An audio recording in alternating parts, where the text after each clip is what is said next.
E aí, mundo, como vocês estão? Espero que esteja todo mundo bem. O vídeo de hoje é 25 anos, 25 livros que marcaram a minha vida. Eu trouxe aqui uma lista de 25 livros que marcaram a minha trajetória como leitora, que foram importantes para mim de alguma forma, que mudaram a minha vida ao longo desses meus 25 anos e alguns meses, né? Estamos mais perto dos 26 já, passando desde a minha infância, minha adolescência e chegando na vida adulta. Vou falar desde livros que de algum jeito foram muito importantes para mim e também daqueles livros que são meus favoritos até hoje, que eu considero os melhores que eu já li. E não teria outro jeito de começar essa lista que não com Turma da Mônica. Gente, os gibis da Turma da Mônica tiveram presentes em toda a minha infância, depois da Turma da Mônica jovem também na pré-adolescência. Eu amava, eu lia muitos, eu ainda leio de vez em quando. Os almanaques do Cebolinha com o Louco eram os meus favoritos. E esse aqui é um gibi que eu tenho desde 2004, que eu li e reli muitas e muitas vezes, por isso ele já tá assim super desgastado. Eu escrevi meu nome aqui, eu adorava a Magali, era minha personagem favorita. E aí eu coloquei uma maçã igual tem no dela. Tá horrível, né? Mas é só pra mostrar como a Turma da Mônica esteve presente durante toda a minha vida. Eu acho que é muito difícil um brasileiro dos anos 2000 não ter crescido com Turma da Mônica. Outro livro que também marcou muito a minha infância foi Quase de Verdade. Sim, eu fui alfabetizada à base de Clarice Lispector. Outra que também esteve presente durante toda a minha vida. Esse livro é um livro que ela escreveu voltado para o público infantil e infanto-juvenil. É uma espécie de autobiografia até, em que ela vai falar da relação dela com o cachorro dela. E é muito fofo, eu gostava muito de ficar lendo várias vezes, assim. Tinha uma galinha também, os desenhos, eu amava os desenhos. Eu queria muito ter essa edição, porque a edição que vende agora é com desenhos diferentes, mas esses desenhos específicos fizeram muito parte da minha infância. Esse livro ficava na casa da minha avó e toda vez que eu ia lá eu ficava lendo, assim. Eu adorava, simplesmente. Talvez tenha sido até daí que surgiu minha vontade de ser escritora quando eu fosse mais velha. Durante a minha pré-adolescência eu também continuei sendo muito leitora.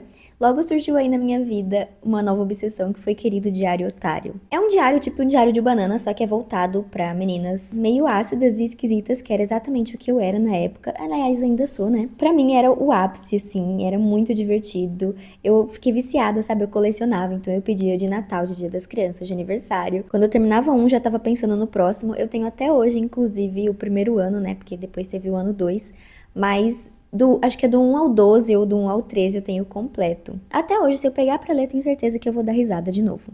Um que eu também li na pré-adolescência, li muito influenciada pela minha mãe, Duas Mulheres Doidas, foi Venha Ver o Pôr do Sol e Outros Contos, da Lígia Fagundes Telles. Eu também trouxe aqui a minha edição pra mostrar, porque, gente, olha como ela tá acabada.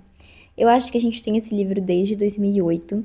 Não lembro quando que eu li, mas eu sei que foi bem nova, acho que eu devia ter 10 anos. Não sei se eu entendi muita coisa. Eu sei que eu fiquei assustada, que eu fiquei com muita dó do cachorro no conto do cachorro, que eu fiquei com medo de formigas e de ossos e de jazigos e de homens e principalmente da própria autora. Eu achei ela muito maluca. Não sei se era muito adequado para minha idade quando eu li, nem se eu entendi tudo que tinha para entender, mas com certeza eu senti. E eu reli muitas vezes desde então também, acho que é o livro que eu mais reli, assim, a última vez foi ano passado. E sempre tem alguma coisa nova que eu pego desses contos. Olha, eu escrevi meu nome aqui, gente, tá horrível isso aqui. Mas enfim, é um livro que esteve comigo por muito tempo, que eu li por causa da minha mãe, porque ela gostava, e aí virou uma paixão em comum, porque essa autora é simplesmente brilhante, sabe? Eu quero ler todos os contos que ela já escreveu, todos os livros que ela já escreveu. Uma coleção que eu lia muito também na minha pré-adolescência é da Rua do Medo. Eu tinha um favorito que eu vou deixar a foto aparecendo aqui, mas eu fazia uma coleção. Eu sempre ia no sebo conhecer novos livros dessa coleção e era, gente, coisas muito diferentes e assustadoras. Eu ficava também muito tensa e viciada quando eu li esses livrinhos. Eu, inclusive, até hoje indico muito pra qualquer pré-adolescente. É outro que eu tenho até hoje, às vezes releio e fico surpresa com essas histórias. Eu emprestava na escola também, sabe? Eu lembro que eu fiz uma amiga começar a gostar de ler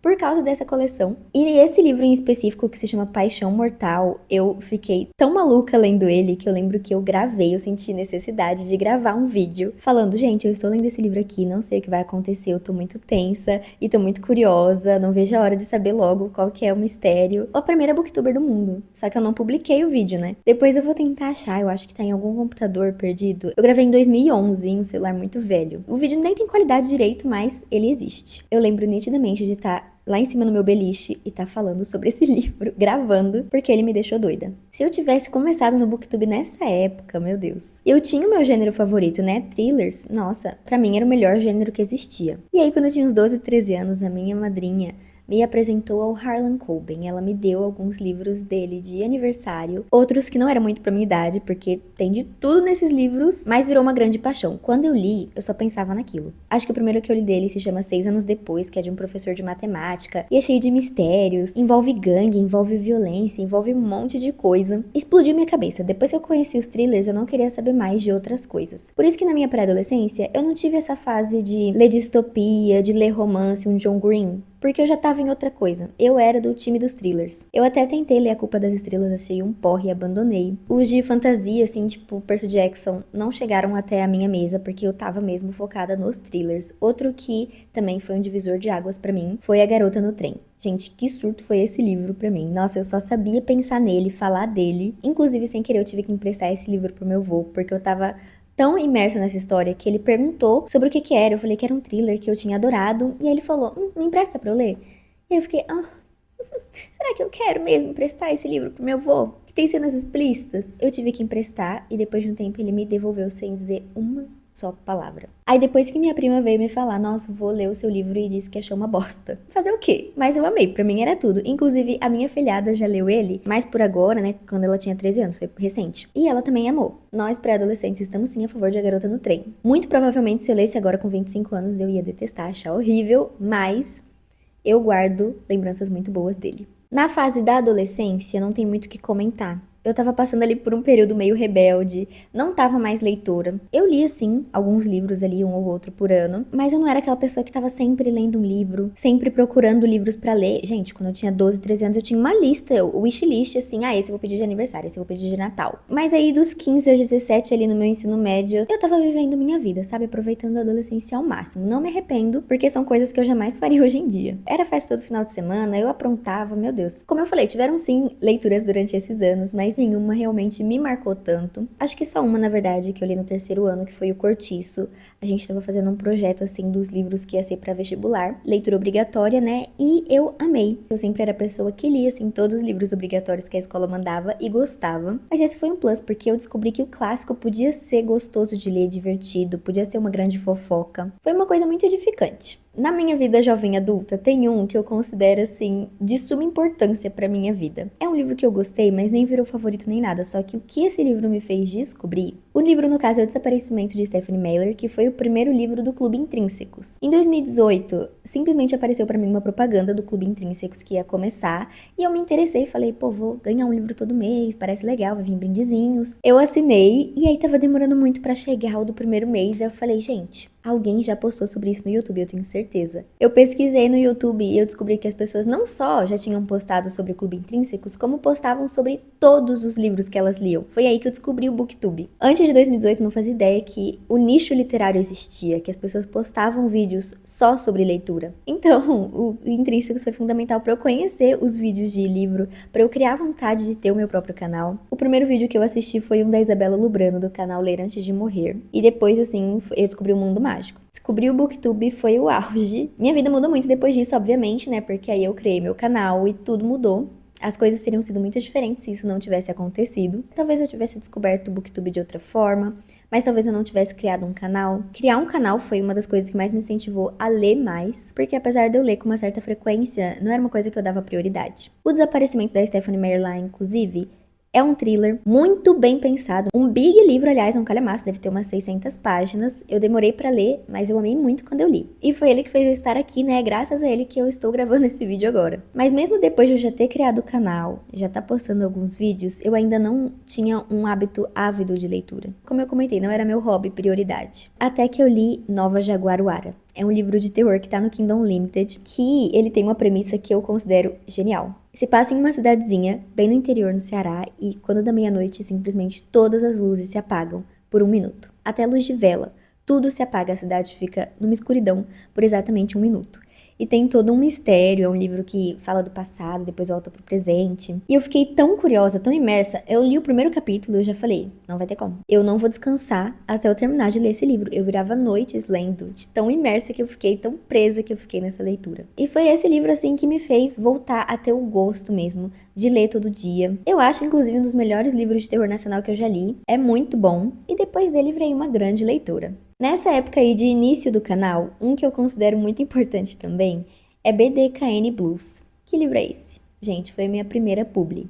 Uma autora independente publicou, ele é uma mistura de Daisy Jones, só que com um pouco de hot, ele tem drama, tem romance. Ele é um livro legal, apesar de não ser o gênero que eu mais gosto de ler. Foi meu primeiro trabalho pago aqui pro YouTube, sabe? Que eu li sendo paga pra isso. Eu vou deixar até o vlog nos cards. Enfim, eu obviamente cobrei uma merreca, porque eu não sabia como funcionava, nem tinha Media Kit, mas foi a primeira vez que alguém se interessou em monetizar o meu conteúdo. Eu achei isso um babado. Outro livro que eu também li ali por essa época, no início do canal, que a gente pode criticar, a gente pode falar mal, mas ele fez parte da história do canal, gente. Não tem como eu negar o meu amor por Um Caso Perdido da Colleen Hoover. Essa autora pra mim foi o auge, sabe? Eu li todos os livros dela. E eu sabia que era ruim. Eu reconheço que a escrita dela é fraca, que é clichê, mas os dramas e os plot twists que ela coloca, eu não leio nem pelo romance, que eu não sou muito chegada. Mas o que essa mente perturbada dessa autora consegue inventar, eu ainda sinto falta de lançamentos, livros novos. Cadê? Ela morreu? Volte, Colleen Hoover, para nós. É o meu guilty pleasure, eu não vou negar, eu assumo os meus gostos duvidosos. E esse livro foi o que me fez gostar dela. Eu tinha muito preconceito também, mas depois desse eu falei, é isso, é ruim, mas eu tô viciada. Infelizmente não tem como falar de Estante Tóxica sem falar de Colleen Hoover, eu sinto muito. Não tem como falar de Estante Cósmica também sem falar de Kindred. Esse livro foi o primeiro grande favorito da minha vida. Ele literalmente alterou a química do meu cérebro, sabe? Depois dele eu nunca mais fui a mesma. Ele mistura dois dos meus grandes gêneros favoritos. Depois do meu vício em thriller, eu fui descobrindo que eu não gostava só de thriller, que eu gostava de muitas outras coisas. Graças ao BookTube eu fui conhecendo muitos outros tipos de livros. E aí nessa época que eu li Kindred, meus gêneros favoritos eram ficção científica e romance histórico. Inclusive ainda amo os dois, obviamente. E esse livro mistura os dois de um jeito assim fenomenal. Ele traz uma crítica, ele traz um drama, ele traz tudo que precisa. É bem escrito, é uma história forte, uma história poderosa. Eu li, só pensava nele, eu só falava sobre ele. Eu acho que eu li esse livro em 2021 e pra mim até hoje é o melhor livro que eu já li. Simplesmente não tem outro que supere, não tem. Tem outros que chegam ali quase, sabe? Que outras leituras muito favoritas, mas Kindred segue sendo o melhor do mundo. Outro que também foi importante pra eu descobrir um gênero específico que virou minha paixão foi A Assombração na Casa da Colina, da Shirley Jackson. Terror psicológico com personagem feminina maluca, entre aspas, é feito pra mim. É meu. Esse gênero é meu.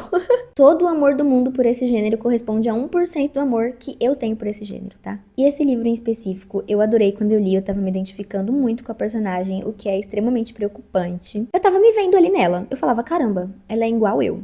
Aí chegou o final. Eu tomei susto, falei, não é possível.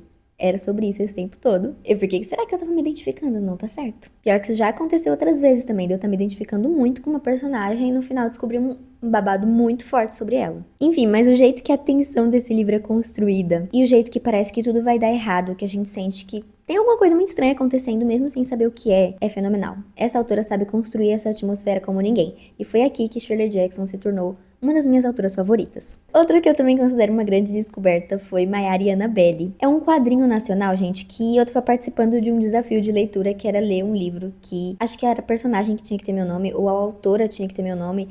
Eu só joguei no Kindle Mayara e apareceu esse. Eu falei, legal, vou ler. Gente, achei ouro. Simplesmente achei ouro. É uma coisa meio Juniper Lee, só que muito abrasileirado, sabe? Mistura fantasia com comédia, com um grande mistério, assim, e corrupção. É de altíssima qualidade, muito engraçado. E, por incrível que pareça, eu não me identifico com a Mayara, eu me identifico mais com a Annabelle. Aí, mudando de fase, né? Agora já estamos na vida adulta. Já depois de uns 3 anos de canal. Depois da pandemia. Nos últimos 3 anos, digamos assim. Eu acho que um que foi bastante relevante foi Torto Arado, do Itamar Vieira Júnior, porque ele foi a primeira leitura coletiva do Clube do Livro do canal. Já rolaram várias leituras conjuntas ao longo aí dos anos do canal, né? Tiveram leituras abertas ao público, tinha leituras de clássicos, tinha leitura de livros de autoras mulheres, né, no Cosmic Art, falecido. Mas foi em 2022 que eu criei realmente esse clubinho fechado. Inclusive, se você quiser participar, é muito legal, tá? Não é só porque eu sou a dona que eu tô dizendo que é legal, eu realmente adoro as pessoas que estão lá. A gente conversa sobre tudo naquele grupo, eu inclusive conto até mais coisas do que eu deveria, atualizo tudo da minha vida. E não só eu, todo mundo que tá lá manda qualquer coisa lá. A gente se desabafa bastante. Conto mais coisa pra eles do que pra minha psicóloga. Além da gente ler, né? A gente não só conversa sobre tudo, a gente também lê um livro todo mês, tá? Então venha ler com a gente, venha conversar com a gente. O link pra saber mais vai estar na descrição, vai estar passando na tela também. E aí, o primeiro livro que a gente leu junto foi Torto Arado, que foi, assim, tudo. Torturado não tem erro. Pra mim, é já um clássico atual. Alguns anos no futuro a gente vai estar lendo ele como um clássico. É um livro muito brasileiro, que fala de coisas importantes, fala de racismo, de pertencimento, de terra, com personagens femininas fortes e em uma história cativante também, uma história que te envolve. Foi uma grande primeira escolha pra leitura coletiva. Atualmente a gente tem nossos altos e baixos. Tem vezes que a gente faz escolhas ruins e tem vezes que a gente acerta muito e faz escolhas boas. Então, vem ajudar a gente a escolher só os livros bons, tal qual Torturado. Um livro que, literalmente, mudou a minha forma de ver a vida. Ele pode não ser meu livro favorito, tem muitos outros livros que eu considero melhores, mas esse foi um dos livros que mais me marcou, porque ele basicamente mudou o jeito que eu vivo, sabe? O jeito que eu vejo as coisas. Foi Um Conto para Ser Tempo. Eu não sei explicar, gente, o tanto que esse livro mexeu comigo. Sabe aquela frase, a vida é o que acontece enquanto você tá fazendo planos? Grande John Lennon.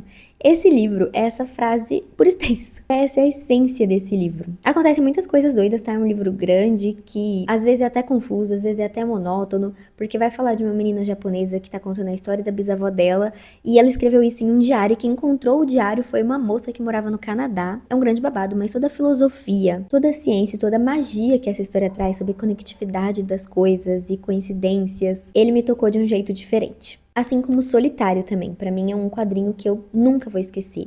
É um quadrinho que a gente tem que ler com o coração. Ele fala sobre solidão do jeito mais lindo que eu já li, sabe? É muito singular. Depois que eu li esse livro também, eu dei ele de presente para outras pessoas que também gostaram muito, também se sentiram tocados por essa leitura. Ele é simplesmente muito especial. O Mistério da Casa Incendiada também é muito especial pra mim, porque ele é o primeiro livro que tem o meu nome nos agradecimentos. Eu sou amiga do Rafael Westenfelder, né, que é o autor. Ele é primo do namorado da minha amiga. Ele é o mesmo autor de As 220 Mortes de Laura Lins, né, que foi o primeiro livro que eu li dele, antes mesmo da gente se conhecer. E aí, depois que a gente foi se tornando amigo, e aí ele publicou esse livro, e ele me agradeceu nos agradecimentos, tá lá. Eu vou deixar uma foto aí pra vocês verem, a gente tá lá. Agradeço minha amiga Mayara Miranda. Vocês têm noção?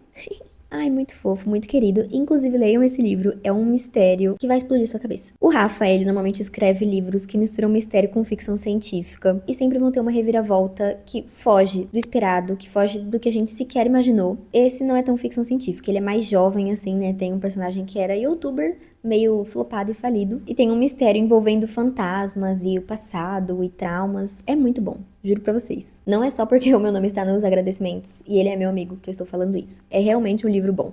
Outra das minhas autoras favoritas é Ursula Le Guin. É uma autora de ficção científica e coloca muita questão social, política, racial nas suas histórias. A escrita dela é muito bonita também. Basicamente, tudo que eu já li dela eu favoritei. E o melhor que eu já li dela, pra mim, foi A Curva do Sonho. Ele é uma história muito maluca de um cara que ele sonha e os sonhos dele alteram a realidade sem ele querer. Por exemplo, se ele sonha que o céu é rosa, quando ele acordar amanhã de manhã, o céu vai ser rosa. Só que não é como se o céu tivesse mudado de cor do dia pra noite. O céu sempre vai ter sido rosa. Ninguém nunca vai se lembrar de o céu ter sido azul em algum momento. Apenas o sonhador, apenas ele. Porque ele altera a realidade sem as pessoas saberem que a realidade está sendo alterada. Só que isso vai virando uma bola de neve, vão tendo consequências catastróficas. E esse livro, ele é sim muito doido, uma loucura, mas o jeito que ele fala de memória e de existência e de como tudo que a gente viveu é importante pra a gente ser quem a gente é, sabe? É o nosso passado que nos torna quem nós somos. Se eu tivesse tido uma vida diferente, eu não seria eu, não seria Mayara que tá falando com vocês agora. E esse livro mostra isso de um jeito fenomenal. As frases que tem aqui são tão lindas, o jeito que os seres humanos se conectam com o universo e fazem parte desse todo. Parece que esse livro ele foi escrito justamente pra mim, pra me agradar. Porque depois que eu indiquei ele no canal, algumas pessoas leram e não gostaram muito. E pra mim faz sentido, sabe? Tem alguns livros que eu indico que eu sei que não vão agradar todo mundo. Tem alguns que eu leio e falo, não, esse aqui, se a pessoa não gostou, tem algum problema de errado com ela. Mas A Curva do Sonho já é um que eu compreendo quem não gosta, mas pra mim é uma das melhores coisas que já foram escritas. Gente, vocês já tiveram essa experiência que você tá lendo um livro que parece que foi escrito justamente pra você, que é exatamente do jeito que você gosta? Não é possível que eu seja doida. Tem alguns livros que parecem que foram feitos pra mim, assim como Êxtase. Eu me senti lida lendo esse livro. É um livro clássico, né, com 5 contos dessa autora da Nova Zelândia, que tem personagens mulheres passando por momentos de epifania, de crises existenciais, de quebras de expectativa, vivenciando a vida. E são contos diferentes, né, sobre amor, sobre vida, sobre morte, luto, drama, várias coisas que tocaram lá dentro no meu mais profundo ser. Eu não sei nem explicar, parece que eu sou a melhor amiga desse livro, como se eu tivesse uma intimidade com ele. Ai, dá até vontade de chorar de tanto que eu amo esse livro. E um que foi muito especial também na minha jornada aqui no BookTube foi Salmo para um Robô Peregrino. É uma história muito calminha, muito aconchegante, que é justamente pra você ir com calma. A vida não é uma competição, você não tem que chegar em lugar nenhum. Você não precisa de uma razão pra estar aqui, porque a gente tem essa coisa, né, de procurar um sentido pra tudo, um propósito. Eu faço isso por causa disso, eu estou aqui no mundo por causa disso, eu estou lendo esse livro porque ele vai me agregar em isso. Só que não precisa. A gente pode só viver, só aproveitar a vida. Todos os outros seres só vivem a vida aproveitando o que ela pode oferecer. Esse é o ensinamento, né, que o robô desse livro passa. Só os humanos que têm essa mania chata de querer ficar pondo razão e propósito e sentido em tudo que fazem. As coisas não precisam fazer sentido, a gente pode só fazer porque quer. Foi um livro muito gostosinho de ler. E apareceu meu rosto no telão lá na Bienal falando sobre ele. A editora Morro Branco tinha um grande telão lá no stand deles, em que apareciam vários influencers indicando livros. Em 2022 eu apareci no telão da Bienal falando sobre A Quinta Estação, que é um livro de fantasia que eu amo também. Mas não tive espaço pra falar dele aqui nesse vídeo, porque a gente limitou em 25, né? E aí, em 2023 eu tava no telão falando sobre o Salmo para um Robô Peregrino. Tem mais um livro também que, segundo a minha concepção, ele foi escrito pra mim. Obrigada, Oscar Wilde, por ter escrito o retrato de Dorian Gray pra mim, especificamente, muitos anos antes de eu nascer. Esse cara soube retratar coisas que eu sinto com tanta precisão. Mais de um século antes de eu nascer, ele tava sentindo as mesmas coisas que eu senti, os mesmos medos de envelhecer, de não aproveitar a vida suficiente, do julgamento das pessoas. Esse livro me fez refletir muito sobre muitas coisas, sabe? Eu li e quando eu terminei já peguei pra ler de novo, eu reli na mesma hora. Tudo bem que eu li edições diferentes, né? Eu li primeiro a sem censura pra depois ler a censurada, também pra ver as diferenças entre uma e outra. E eu amei as duas vezes que eu li. É um dos melhores clássicos da minha vida. Eu vou tá velha e vou tá lembrando desse livro, por mais de um motivo. Preciso de um quadro meu. Uma Aprendizagem ou o Livro dos Prazeres, da Clarice Lispector, e ela ressurge, né? Como vocês podem ver, tá presente em toda a minha vida. Eu tenho uma relação meio complicada com ela. Os livros da Clarice não são pra você entender tudo, são pra você sentir. E eu sinto, mas eu também quero entender. Eu tenho esse problema, eu preciso entender. Então tem momentos dos livros dela que eu fico tipo, não, essa aqui não rolou. Mas tem outros momentos que eu leio e fico simplesmente, essa é a melhor frase já escrita. Ninguém nunca pensou algo tão magnífico quanto Clarice pensou aqui, nessa frase. E esse livro, ele fala muito sobre ver beleza na simplicidade da vida, sabe? Sentir prazer e aproveitar o cotidiano. As coisas do dia a dia também são legais de se fazer. Você ir na feira, você entrar na água, você andar pela rua sentindo o vento no seu rosto. E é simplesmente muito bom ler sobre essas coisas também. Principalmente na escrita da Clarice, que sabe transparecer isso em palavras de um jeito muito genuíno. Só que, como eu falei, esse livro pra mim ele tem alguns defeitos, porque essa parte aí de reflexões sobre a vida, não sei o que, eu amei. Mas a Clarice inventou de misturar com a história de uma mulher que era apaixonada por um homem que era babaca com ela, que só foi começar a aproveitar a vida depois de conhecer um homem, que o homem teve que explicar as coisas pra ela. Eu achei demais, sabe? Aí já se passou aí, Clarice. E o último livro, 25º dessa minha lista, que eu acho que foi muito importante nesses meus 25 anos de carreira, foi O Conde de Monte Cristo. O maior calhamaço que eu já li, tá? Tem mais de 1.300 páginas. Para algumas pessoas que leem muito, pode não parecer um livro tão grande, mas pra mim foi. Ainda mais que eu tenho um certo pé atrás com calhamaços. E principalmente, gente, acho que foi importante porque eu tô prometendo que vou ler esse livro há anos. Todo vídeo de meta do canal eu falava, eu vou ler o Conde de Monte Cristo. 22 antes dos 22, vou ler o Conde. E lê até o final do ano, vou ler o Conde. Lê ano que vem, vou ler o Conde. E nunca li, nunca lia. Até que eu coloquei ele na meta de 25 livros clássicos pra ler antes dos 25 anos. Falei, não, agora não vai ter como deixar passar. E foi literalmente o último livro que eu li da meta, eu li na minha transição dos 24 para os 25, sabe? Foi nos 45 do segundo tempo, aliás, nos acréscimos, né? Eu senti assim como se fosse um marco, sabe? Finalmente tirei esse livro da meta. Finalmente li, cumpri a promessa que tava aí existindo há tantos anos. É um livro sem igual também, gente. É um livro que dispensa comentários até, porque eu acho ele fenomenal. É um livro muito bem construído. São 1.300 páginas, né? Da construção da história de um cara que foi preso injustamente e trabalhou anos numa vingança muito meticulosa contra várias pessoas que corroboraram para sua prisão injusta. É muita coisa, é bastante personagem também, mas ele é muito bem feito, vale a pena encarar. Eu fico feliz, fico satisfeita de ter colocado na minha meta dos 25 e ter finalmente lido. Gente, e já foram 25 livros, eu sinto que eu poderia falar muito mais ainda. Eu achei que fosse ser difícil pensar 25, mas acabou que eu pensei mais, tive que ir tirando. Eu falei os principais, os que mais marcaram e foram importantes na minha trajetória literária foram esses. Mas tem muitos outros livros que estão dentro do meu coração, que são muito bons e ainda são favoritos até hoje. Quem sabe daqui 5 anos eu não faça os 30 melhores livros que eu li em 30 anos. Não que eu tenha lido durante 30 anos, né? Porque se eu aprendi a ler com 4 anos, eu teria lido 26. Mas, né? Enfim. E é isso, gente. O vídeo de hoje fica por aqui, tá? Não se esqueçam de se inscrever aqui no canal se você ainda não for inscrito. Deixa o like no vídeo, me ajuda a divulgar, comenta, sei lá, manda pra alguém, compartilha. Que é complicado ter força de vontade pra vir aqui gravar, mesmo tendo uma semana péssima, e aí ver as estatísticas do canal e tá péssimo. Triste essa vida do BookTube. Tô igual o menino do livro do Mistério da Casa Incendiada, que tá com o canal flopado, vou ter que tomar medidas drásticas. Enfim, se quiser também me acompanhar pelas outras redes sociais, né, o Scooby, o TikTok, o Instagram e afins. O link para cada uma delas vai estar aqui na descrição. Espero muito que vocês tenham gostado e até o próximo vídeo.